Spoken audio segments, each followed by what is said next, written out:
Hey everybody, welcome back to the Calibrate Tools and DIY channel. I hope everybody's having a good one. Like I always say, time's flying and time waits for no man, right? Here we are, almost to the end of the year, once again. But anyway, let's dive right into it. Can you trust your mechanic? I think the answer to that for most people is no, you can't, right? I hate to say it like that. And it's not that mechanics are, bad people, but just like in any profession, any industry, they have people that mess it up for everybody. So, we've all been to a mechanic and had something done only for that thing to break down again in a couple of days. And then we go back and they say, oh, well, yeah, that's the problem. And next thing you know, we're paying for something else, right? Or paying to get it fixed again. And then it breaks down again, right? So if you haven't experienced that, then trust me, it's coming. And why is that? Because, hey, we say to ourselves, they want us to come back, right, for business. And that's what you call an unscrupulous business person. So let's, not all mechanics are bad, obviously, but there are some things we can do to avoid getting a bad one. Okay, and we're going to dive into that in a minute, okay? So let's see here. Let's check it out, guys. Let's see. One of the things when I thought about this topic and how to approach it is what should we not say to a mechanic that would pretty much cause them to try to scam us, right? There are certain things that we can say that will just leave us wide open. And, let's look at some of those things right now. Okay. I try to research a list of things you shouldn't say. And it was kind of funny. Some of the things I came across. Here we go. Number one, don't advertise your ignorance, right? Don't say, well, I don't know anything about cars, especially if you're a woman, right? I mean, they automatically assume that you don't know anything about cars anyway. So don't give them ammunition, because the unscrupulous ones are going to say, oh, okay, I'll take care of you. I'll take care of that. Don't worry about it at all. All right. Another thing not to say to a mechanic is, oh, just do whatever you think needs to be fixed, whatever you think is best. You're the expert, that kind of thing. These kinds of phrases are it's like music to their ears, right? If you say that to them, they're like, oh, okay, I can pretty much do anything and charge them whatever, and they won't know about it, right? And if you got money like that where you don't really care, you just want it fixed because you got, that's on you. But for the average person that can't afford a $400 or $500 bill from the mechanic, then you want to do your best, to not push them in that direction, right?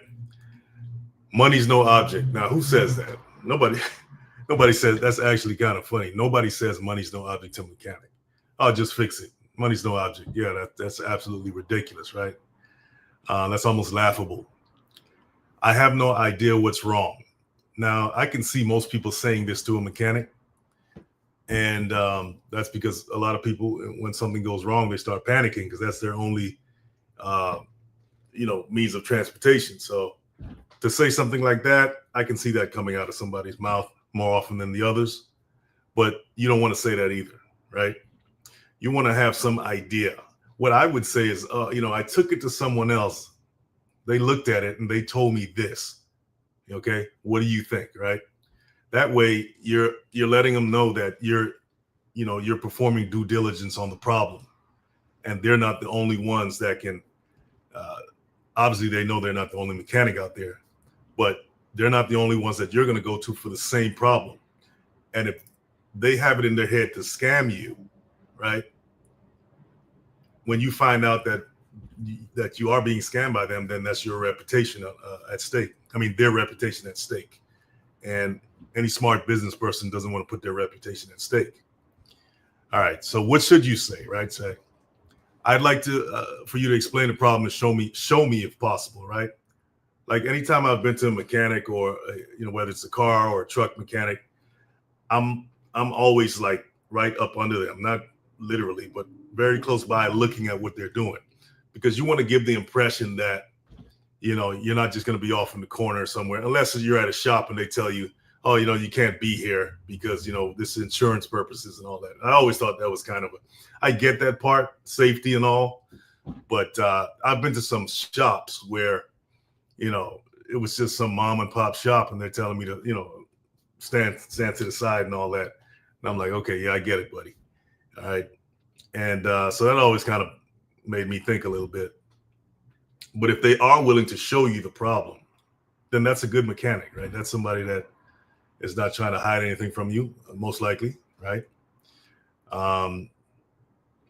Here's something else to say. Please call me before doing any work beyond the estimate. So if you come up with an estimate, right? He comes up with an estimate for the job.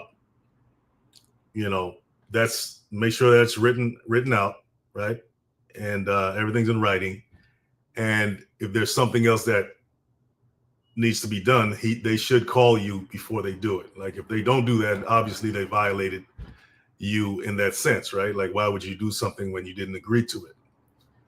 And so ask them to call you before they do any work that's further or above and beyond what was agreed upon.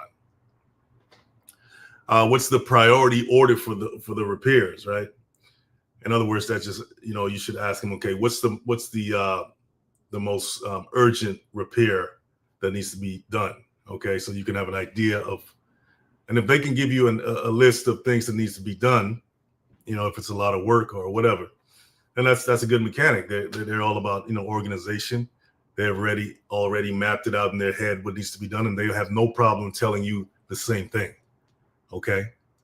The whole thing is about communication, right? Anytime they give you signs of, oh, I don't want to, you know, I don't want to tell you this, or any kind of vague type of answers or explanations, then that should make your antennas go up.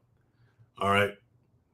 Just like in any kind of business, you want to explain to your customer, and if you know, in an itemized way, what the problems are, right?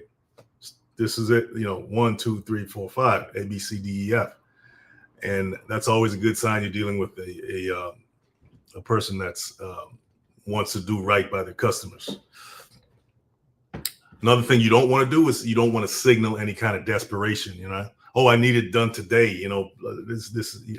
Anytime you approach any type of business, not just getting your car fixed, but with desperate vibes, people catch on to that, man. Right away in there, you're just pretty much a sitting duck. Right? Never let on that you're desperate to get something done. Even if you need it done right away, don't give them that a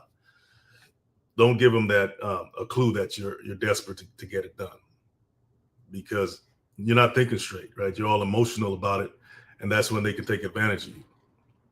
I'll pay anything for this to stop. That kind of language. No, never speak that way around anybody in business, especially a mechanic, okay, or even a contractor. All right. Here's another phrase they say not to say. So whatever you say, you're the expert. You know, once again, that ties into the past phrases I just talked about. Never give them total, like, you know, they're the professional, right? But you don't want to give them so much credit, right? Because you want to let them know, hey, look, you know, there's 1,000. You can go to 1,000 other mechanics. And you know how mechanics can be, right? So that's the kind of vibe you want to give them.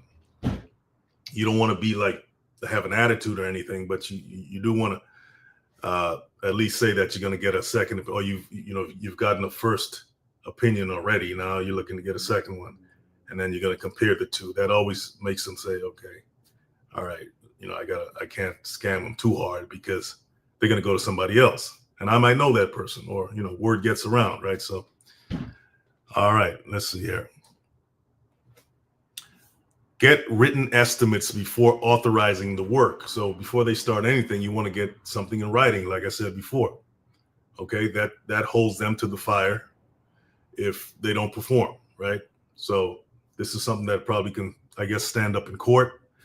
I would have them sign it as well, or have it on I don't know, something where it shows that this comes from them. It can come from their official letterhead or whatever on their paperwork, and you know, and that's always a good way to secure yourself. Ask them to call if they find additional issues. Once again, you don't want them going above and beyond the estimate, right, without your permission. So you want them to, call you if they need to do anything else that wasn't discussed, because that other thing that they did, and I'm sure we've all experienced this. Oh, I had to fix this. We couldn't get to it because of this, so we had to replace this part. I know this wasn't a part of what we discussed before, but I just saw this yesterday. I just found out. I was looking at your car, and I see this is another problem, and so we went ahead and fixed that. And then they charge you another $500 to $1,000 for that part. Stuff like that, right? Request to see the problem, right? Once again, you want them to show you, if possible, right, what the problem is. If it's worn brake pads, if it's a leaking hose or something like that, that's not too hard to see. It's not like inside the engine block or anything. But even if it is, have them show it to you, okay? And one way to ensure that they're on their P's and Q's when it comes to you is to ask for the old parts back, right? Because they can say they fixed something and they replaced this when it really didn't need to be replaced. So if you ask them for the old parts back, that's gonna, if they're being unscrupulous and changing stuff out that didn't need to be changed, then you're gonna see in their demeanor that we threw it out or something like that. Oh, we don't have it, and but you ask. This is what you do beforehand, right? So you won't get taken advantage of. So always ask for the old parts back, and so you can keep them on their P's and Q's. Then you want to be proactive as well, right? You want to research some of the issues before you even go to the mechanic. You talk to friends or people who know about cars, and see what their opinion is on that. You may have a mechanic in the family, a mechanic friend. And get their opinion first, right? Do your own research, so you can at least, when you do step into a mechanic shop, you can at least have some idea of what it could be, right? Not just totally ignorant of what's going on. Okay. Build a relationship with a trusted shop. So obviously that goes without saying. You want to build relationships with mechanics, of course, because they're one of the most necessary people that you need to have in your life, unless you just don't drive, right? Most people do drive though. So yeah, just build a relationship over time with one, and that will sort of mitigate any kind of foul play, right? If they get to know you, you get to know them. Why would they want to, and you're bringing them business? Why would they want to mess that up by trying to do something shady or underhanded to somebody they've built a relationship with? And that's just in life in general, right? Business and life in general. Okay. Let's see. Just giving you guys some tips here. Here's some red flags that you need to look for.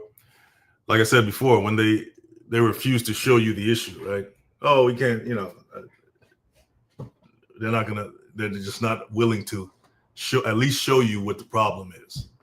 Most shops I've been in, you would ask somebody else and they'll bring you under the car. Oh yeah, see that right there? That's the problem, right? See where it's leaking right? Oh, that right there? At least fake it, right? Fake like you're showing me what the problem is. But if they don't want to do that at all, then you already know, that this person probably can't be trusted. When they start to push expensive like services without justifying it at all, right? That's another thing, right? Let's see. You went to another shop before, for example, and then you took it to this person, and this person finds totally different problems than what they did at the other shop. So who's right, right? Who's right? So that kind of thing you gotta look for as well. Every time you go there, there's a new problem. Because they're trying to stay in business, right? But they're doing it in an underhanded way, right? And this is a big red flag as well when they try to pressure you into doing the work, right? Oh, you got to get this done right away. It's not safe to drive, when the other shop may have told you, oh, it's going to be all right. You can drive on it, but make sure you get as soon as you can, get to his shop and we'll take care of it for you. This other person saying, if I were you, I would get this done right away. That kind of thing, that kind of language right there. Okay. That should put you on edge. Let's see. Another thing you want to look for is certifications. But in these days, you don't really, somebody can have a fake certification on their wall, right? They could have printed that off the internet. You don't know, right? So I would say the biggest thing is they would give you the old parts, right? When you ask for them. Okay. That I think that out of all the things I've talked about tonight, that would probably be it, right? Show me what the problem is, and I want the old parts. Okay. That should tell them, by you using that kind of language and saying that this guy's not, maybe I shouldn't mess around with this person right here. Okay. So let's see. Claudette McCoy says, what a great topic. Yes. Mellow Fellow. Hey, Mellow Fellow. Love your content, brother. Keep going.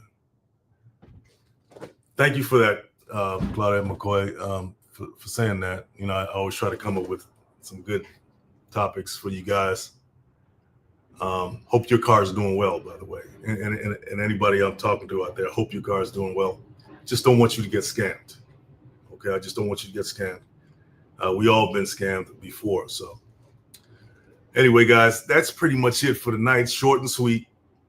Okay, short and sweet. And please share it. If you want to support the channel, check out Calibrate.com. It's right there, going across the screen right there. That's how you can support us. We don't necessarily ask for donations.